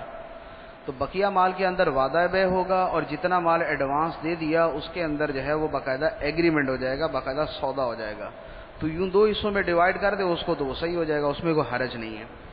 دوسرا یہ کہ کسی کو جو ہے وہ ایڈوانس دیا اور اتنا عرصہ وہ ہمارے پاس کام کرے گا، تو بغیر اجرت کے کام کرے گا، یا یہ ہے کہ اس جو ہے وہ جو اس کو ایڈوانس دیا ہے اس کی وجہ سے اس سے کچھ اجرت کم کی جائے گی اس کے عوض میں، تو یہ حرام ہے، یہ سود ہے۔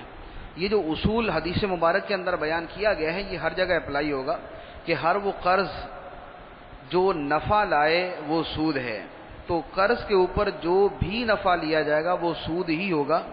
تو اس کی کئی مثالیں بھی عرض کی تھی کہ کسی سے جو ہے وہ قرض لیا اور بدلے کے اندر اس کو اپنی موٹر سائیکل یا اپنی کار یا اپنی دکان یا اپنا مکان یا اپنا گودام استعمال کے لیے دے دیا، جتنا عرصہ میں تمہاری رقم استعمال کروں گا اتنا عرصہ تم میری یہ چیز استعمال کر لینا، تو یہ خالصتاً سود ہے، یہ حرام۔ تو جو صورت پوچھی گئی ہے وہ بھی اسی کے اندر داخل ہے کہ کسی کو 10,000 روپے ایڈوانس دیا اور اتنا عرصہ وہ ہمارے پاس کام کرے گا، جب وہ ہماری رقم واپس کر دے گا تو اس کے بعد اس کی کام سے چھٹی ہو جائے گی، تو یہ بھی قرض کے اوپر نفع لینے والی صورت ہے اور یہ بھی سود اور حرام ہے۔ حضرت ہم نے یہاں پر یہ سیکھا کہ کوئی چیز جیسے بیچ دی اس میں بعد میں ایک عیب نکلا ہے تو اسے واپس کرنا ضروری ہے۔ اب میرا کام آٹو اسپیئر پارٹ کا ہے، اس میں بعض آئٹم ایسے ہوتے ہیں امپورٹڈ ہوتے ہیں، جیسے پوائنٹ پلگ اور الیکٹرانک آئٹم، ان کا یہ ہوتا ہے کہ امپورٹر اس کو واپسی نہیں کرتا اور ہم واپسی کرتے بھی نہیں۔ سپلائر جو ریٹیل دکاندار کو دے دیتا ہے نا، اس میں یہ طے ہوتا ہے کہ اس کی پیکنگ سیل کھل گئی، اب چاہے خراب نکلے صحیح نکلے یہ آپ کی۔ اب اس صورت میں کیا حکم؟ یہ خالصتاً وہی صورت ہے جو حدیث مبارک کے اندر بیان کی گئی ہے، یعنی اس سے ملتی جلتی صورت ہے۔ اور اس کے بارے میں بڑی تفصیل کے ساتھ بیان کیا گیا تھا کہ یہ زمانہ جاہلیت کے اندر جو صورتیں رائج تھیں اور جن سے سرکار دو عالم صلی اللہ تعالیٰ علیہ وآلہ وسلم نے صراحت کے ساتھ منع فرمایا تھا، یہ ان صورتوں میں داخل ہے کہ اس زمانے میں بھی یہی تھا کہ وہ جو جیسے کپڑا رکھا ہوا ہے بے ملامسہ اور بے منابضہ، تو بے ملامسہ کا مطلب یہ تھا کہ کپڑے کو چھو لیا تو اب وہ بس سودا ہو گیا، اب اس میں کوئی عیب نکلے کچھ بھی ہو خرید بیچنے والا اس کا ذمہ دار نہیں ہے، اور منابضہ کے اندر کہ وہ کینکری پھینکی یا وہ سامان پھینک دیا تو اس کا سودا ہو گیا، اب کسی قسم کا عیب نکلے تو اس کی وجہ سے اس کو واپس نہیں کیا جائے گا۔ تو یہ یوں کہہ لیں کہ یہ جو صورت الیکٹرانکس کی ہے، یہ خاص طور پہ موبائلوں کے اندر تو ہماری اپنی چشمدید صورت ہے، یہ اسی زمانہ جاہلیت والی صورت کی ترقی یافتہ صورت ہے، کیونکہ ڈبے کو اوپر سے آپ دیکھ کر کہہ ہی نہیں سکتے کہ اندر کی چیز کے اندر کیا ہے۔ اندر والے موبائل میں یا اندر والی چیز کے اندر سینکڑوں قسم کے فالٹ ہو سکتے ہیں، لیکن وہی کہ وہ زمانہ جاہلیت کی طرح ہوتا ہے کہ جب آپ نے ڈبہ لے کے کھول لیا، وہاں پر یہ تھا کہ آپ نے جیسے اس کو چھو لیا اس کی بے ہو گئی، اب اس کے اندر عیب نکلے یا کچھ بھی نکلے اب اس کو واپسی کا اختیار نہیں، اور یہاں پر یہ ہے کہ جب آپ نے ڈبہ کھول لیا اب اس کے بعد آپ اس کو واپس نہیں کر سکتے۔ تو یہ تقریباً وہی صورت ہے جس سے صراحت کے ساتھ منع کیا گیا۔ تو یہ شریعت نے جو حق خریدار کو دیا ہے وہ اس کو دینا پڑے گا، خواہ جس سے ہم نے لیا ہے، جس سے ہم نے امپورٹ کیا ہے وہ ہم سے واپس لے یا نہ لے، اس سے ہم نے خریدا، اس کا معاملہ ہمارے ساتھ تھا، آگے ہم جس کو بیچ رہے ہیں اس کا معاملہ ہمارے ساتھ ہے، تو اس کو جو اختیار ہے وہ اس اختیار کی بنا پہ اس کو واپس کرنے کا حق رکھتا ہے۔ ایک بات، دوسری بات یہ ہے کہ یہ جو پیکنگ والی چیز ہے اس کے اندر صرف جو عیب کا اختیار ہے یہی نہیں ہے، بلکہ دیکھنے کا اختیار بھی باقی ہے، کہ ڈبے کو اوپر سے دیکھ لینا، یہ شے کو دیکھنا ہرگز قرار نہیں دیا جا سکتا، کہ اوپر جو ہے صرف ایک تصویر بنی ہوئی ہے، اور تصویر کا دیکھ لینا یہ اصل شے کو دیکھنے کے برابر نہیں ہوتا۔ تصویر چھوٹی سی، اندر جو ہے وہ شے بہت بڑی ہے، تصویر کے سائز سے ہم سمجھ رہے ہیں کہ یہ بڑے جو ہے وہ حجم کے اندر ہے، کھولنے کے بعد پتہ چلا چھوٹے حجم کے اندر ہے، تو یہاں پر جو ہے وہ خیار عیب اس کو حاصل ہوگا اور خیار رویت بھی اس کو حاصل ہوگا۔ تو بہرحال یہ کہ جس سے ہم خریدتے ہیں وہ ہم سے واپس نہیں لیتا، اس کی طرف سے کوئی گارنٹی نہیں ہے کہ عیب نکل آیا تو کیا ہوگا، یہ اس کا معاملہ ہے۔ تو یہ یوں ہے کہ یہ بیس ہی بگڑی ہوئی ہے اس کی، تو اس وجہ سے ہم بہرحال آگے کسی کا حق مار نہیں سکتے، جو ہم سے خریدے گا اس کو اختیار ہوگا کہ اگر عیب نکلا تو وہ واپس کر سکتا ہے۔ آپ کو جتنی بیچنے کی فکر ہے نا، آپ کو بیچنے والے کو بھی اتنی ہی اپنا مال بیچنے کی فکر ہوتی ہے، یہ میں آپ کو بتا دوں۔ اصل میں ہم اپنے ڈر اور خوف کا اظہار کر رہے ہوتے ہیں، اور وہ جو بڑا آدمی ہوتا ہے اپنے ڈر اور خوف کا اظہار نہیں کر رہا ہوتا۔ اگر یہ جو ہم نے شرعی اصول سیکھے ہیں اس پر عمل درآمد کرنے کا ذہن بن جائے نا، کہ میں نہیں لوں گا، یہ شرعی صورت ہے اسی صورت پہ لوں گا، آہستہ آہستہ تو لوگوں کو اس کے متعلق علم و معلومات حاصل ہوگی اور نو ہوگی کہ یہ نہیں لیا جا رہا، یہ نہیں لیا۔ آپ دیکھیں کئی ایسی چیزیں ہوتی ہیں کہ بھائی نہیں لیتے، اور مارکیٹ میں یہ آ جاتا ہے کہ بھائی اس طرح نہیں لیا جاتا جب تک کہ یہ چیز نہیں ہوگی، کیونکہ گاہک کی ڈیمانڈ پر دکاندار کو چلنا پڑتا ہے۔ اگر گاہک کی یہ ڈیمانڈ ہو جائے کہ کھولوں گا، دیکھوں گا، سمجھ میں آئے گا تب لوں گا، دکاندار آگے اسی کمنڈمنٹ پر سامان خریدے گا۔ جب دکاندار کو پتا ہے کہ میرا سامان یوں ہی بک جائے گا اور اگلا لے جانے والا کیا بیچارے کے سر پر، کیونکہ جو بیسک کنزیومر ہے نا، لاس پھر اسی کو ہے۔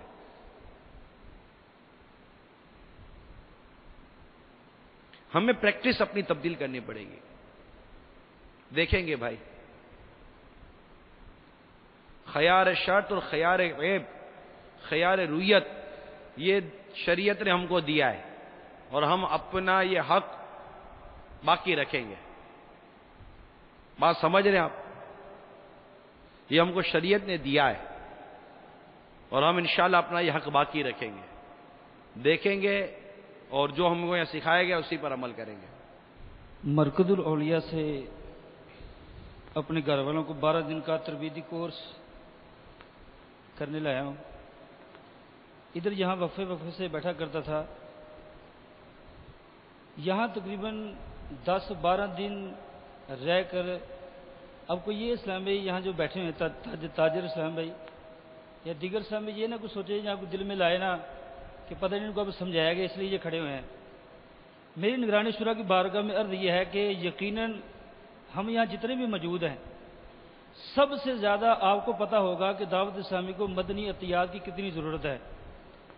سرائے مدینہ گیا، جب وہاں کا فضان مدینہ دیکھا ماشاءاللہ دل باغ باغ ہوا۔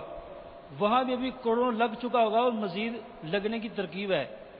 اسی طرح بے شمار ہمارے جامعہ ہیں، مدرسہ المدینہ ہیں، دارالفتہ ہیں، لاکھوں کروڑوں اربوں کا خرچہ ہے جو دعوت اسلامی کو مدنی عطیات چاہیے۔ تو یہاں میں نے بیٹھ کے اور دیگر یہاں کافی دیر سوچا ہے کہ انشاءاللہ زیادہ سے زیادہ دعوت اسلامی کے لیے مدنی عطیات بازاروں میں جا کر کرنے کی ترکیب بناؤں گا۔ جو یہاں اسلامی بیٹھے ہوئے ہیں جو یہ ترکیب بنا سکتے ہیں میں نہیں بنا سکتا، کیونکہ یہ جانتے ہیں کہ یہ جو ہے شخصیت ان کا لاکھ نکلتی ہے زکوٰۃ، ان کی 2 لاکھ نکلتی ہے۔ ہماری صرف انفرادی کوشش سے انشاءاللہ دعوت اسلامی کو بہت ہی زیادہ فائدہ ہوگا۔ چند دن پہلے یہاں آنے سے پہلے ہمیں نگران صاحب نے یہ ذہن دیا تھا کہ مدرسوں کو خود کفیل کریں، تو میں بازاروں میں گیا تو بازاروں میں جا کے الحمدللہ اتنا تجربہ نہیں تھا، جب تاجروں سے ملاقات کی، شخصیات سے ترکیب بنائی تو کومو پیج تقریباً 30,000 روپے ماہانہ لگوا دیا۔ اب جو یہاں اسلامی موجود ہیں ان کی بارگاہ میں یہ عرض ہے کہ دیکھیں الحمدللہ جس کا کھانا اسی کا گانا، ہماری انفرادی کوشش سے، ہماری زبان ہلانے سے، ہمارا کسی کو کہنے سے، کسی پر انفرادی کوشش کرنے سے دعوت اسلامی کو مدنی عطیات مل جائیں گے تو انشاءاللہ مزید یہ مدنی کام بڑھے گا۔ میرا شعبہ مدنی قافلوں کا ہے پنجاب اتاری میں، لاہور میں۔ یقین کریں یہ اسلامی جو بیٹھے ہوئے ہیں بعض اوقات نہ رونا آتا ہے کہ بے شمار اسلامی بھائی مدنی قافلوں میں سفر کرنا چاہتے ہیں، اب خرچہ کہاں سے لے کر آئیں؟ اب جامع بھی چلانے ہیں، ان میں لاکھوں کروڑوں کا خرچہ ہے، مدرسہ تو مدینہ میں لاکھوں کروڑوں کا خرچہ ہے، مدنی چینل پر لاکھوں لاکھ خرچ ہو رہا ہے۔ اب وہ مدنی قافلے کے بھی اسلامی بات کو آتے ہیں اور بعض کا یہ ہوتا ہے پھر ان کو ہم ترکیب بنا کے کم دن سفر کرا دیتے ہیں یا ویسے بھیج دیتے ہیں۔ تو پیارے اور میٹھے اسلامی جو یہاں تشریف فرمائیں، میں نگرانی شورا کی بارگاہ میں یہ بھی عرض کروں گا کہ مدنی عطیات چل تو یہ دعوت اسلامی الحمدللہ سرکار صلی اللہ تعالی علیہ وسلم کے فیضان اور امیر علیہ سنت کی نظر سے چل رہی ہے۔ جس طرح یہ لاکھوں کروڑوں کے اخراجات ہیں، اگر جس طرح دیگر سوالوں کے لیے اسلامی یہاں موجود ہیں ترکیب بنا رہے ہیں، تو نگرانی شورا کی بارگاہ میں عرض ہے کہ ہم سے ہدف بھی لے لیا جائے۔ کیا یہ رجب شعبان رمضان میں مدنی عطیات کی ترکیب ہے تو ہم سے ہدف بھی لیں انشاءاللہ وجلہ، آپ ہم سے ہدف لیں گے انشاءاللہ وجلہ، ہم اس پر بھرپور کوشش کریں گے۔ میں نے تو یہاں پکا ذہن بنایا کہ انشاءاللہ وجلہ 100% کوشش کروں گا، جتنا ممکن ہو سکتا کوشش کروں گا۔ میں نے کم سے کم انفرادی طور پر، ذاتی طور پر انشاءاللہ وجلہ رجب شعبان اور رمضان سے پہلے انفرادی کوشش سے انشاءاللہ وجلہ دعوت اسلامی کے لیے 26 لاکھ روپے مدنی عطیات کروں گا۔ بالکل کم ہے، کچھ نہیں ہے، کروڑوں کے اخراجات ہیں، 26 لاکھ کچھ بھی نہیں ہے، لیکن پچھلے سال 5-7 لاکھ تھا۔ مزید یہاں آ کے جب فضان مدینہ دیکھا، مدنی چینل دیکھا، دیگر ضروریات دیکھی تو میرا ذہن اور بڑھا کہ اور کیا جائے۔ 26 لاکھ کی نیت ہے اور اس سے انشاءاللہ وہ جو ڈبل 26 لاکھ انشاءاللہ کرنے کی کوشش کروں گا۔ تو ایسا صاحب کی بارگاہ میں ہے یقیناً جب تاجر اسلامی بیٹھے ہوتے ہیں تو اس طرح کی گفتگو کی جائے تو بعض کا دل میں آ جاتا ہے لو یہ اب آخر میں انہوں نے وہی بات کرنی ہے، آخر میں انہوں نے مدنی عطیات کی ترکیب بنانی ہے۔ تو مدنی عطیات کے بغیر گزارا نہیں ہے۔ میرے جذبات یہ ہیں نگرانی شورا کی بارگاہ میں کہ آپ ہم سب سے ہدف لیں کہ آپ دعوت اسلامی کے لیے کتنے مدنی عطیات کریں گے انشاءاللہ وجلہ۔ میں بھی نیت کرتا ہوں جو اسلامی تشریف فرمائے یہ بھی نیت کریں کہ انشاءاللہ وجلہ ہم نگرانی شورا کی بارگاہ میں زیادہ سے زیادہ مدنی عطیات کا ہدف پیش کریں گے۔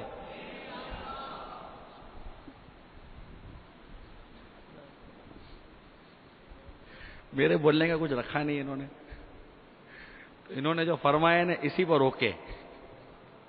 کوئی نیت کر لیجئے کہ جہاں بھی رہیں گے دعوت اسلامی کا مدنی کام کرتے رہیں گے، ہر فرد کو اس مدنی تحریک سے وابستہ کرنے کی نیت کر لیجئے انشاءاللہ عز و جل۔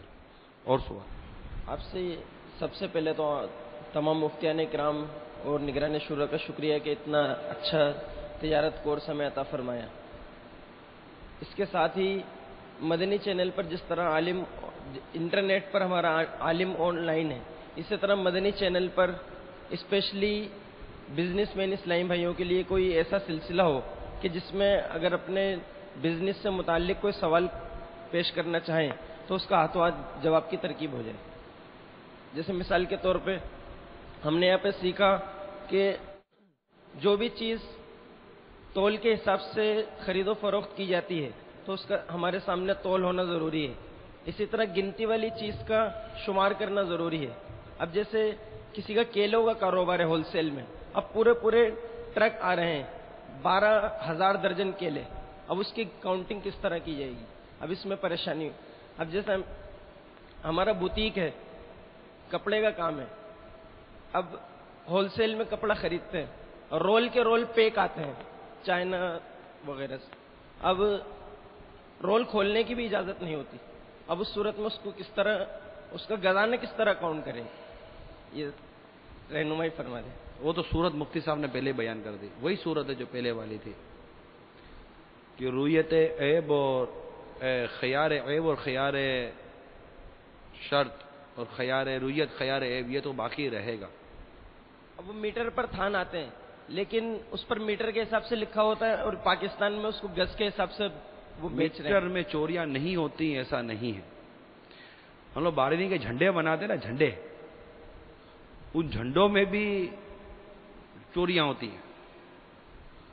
اب دعوت اسلامی نے بنانے 12 لاکھ جھنڈے, اب 12 لاکھ جھنڈے میں اگلا وہ اس ایک آدمی نے کہا کہ میں 10 روپے کا آپ کو ایک جھنڈا دوں گا, دوسرے نے کہا کہ میں آپ کو 10.5 روپے کا جھنڈا دوں گا. اچھا بھائی 10.5 کا, اب 10.5 کا جھنڈا دینے میں اس کو ½ انچ ہی کم کرنا ہے خالی کپڑا. کیا پتا چلے گا ½ انچ کپڑا کم کرنے, وہ ½ انچ کپڑا کم کرنے کی کوشش کرے گا تو اس کو تو 10.5 نہیں 10 روپے میں پڑے گا.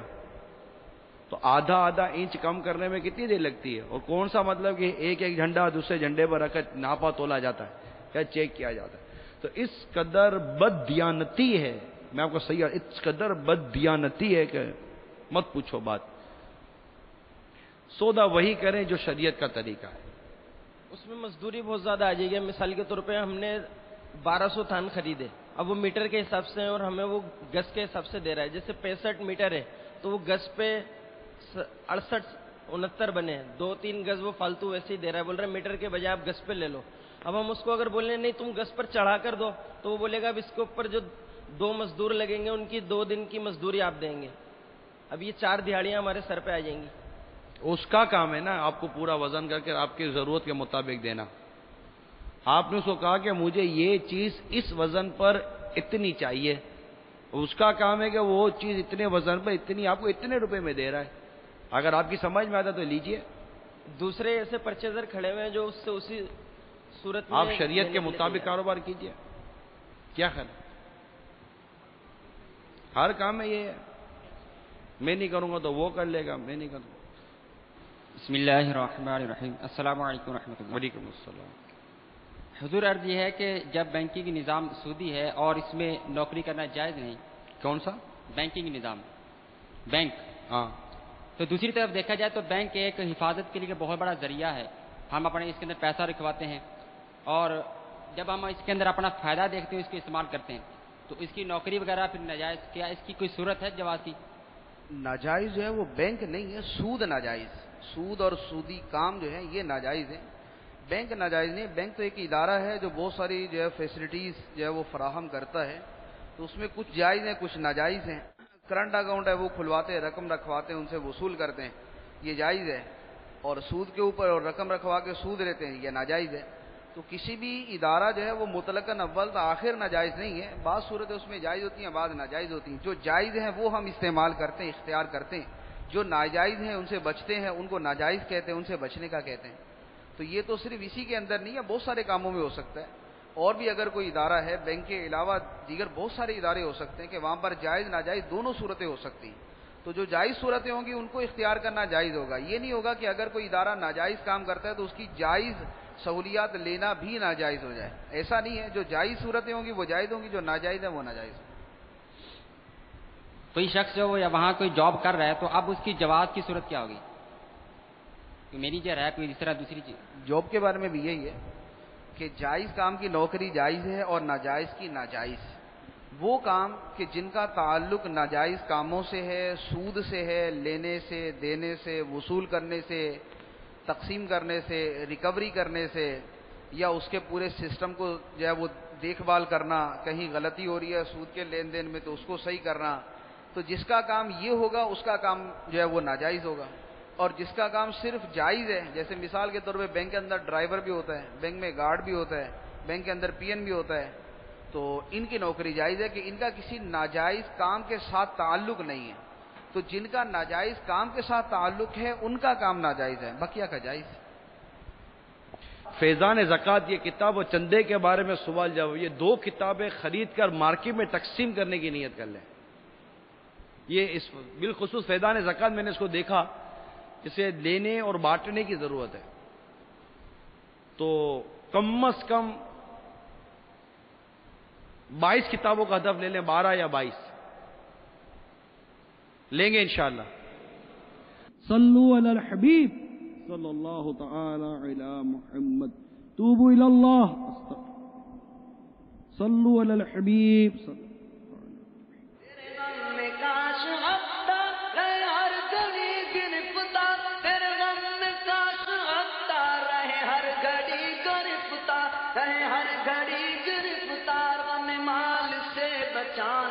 غم مال سے بچانا، غم مال سے بچانا، مدنی مدینے والے مدنی، مدینے والے مدنی، مدینے والے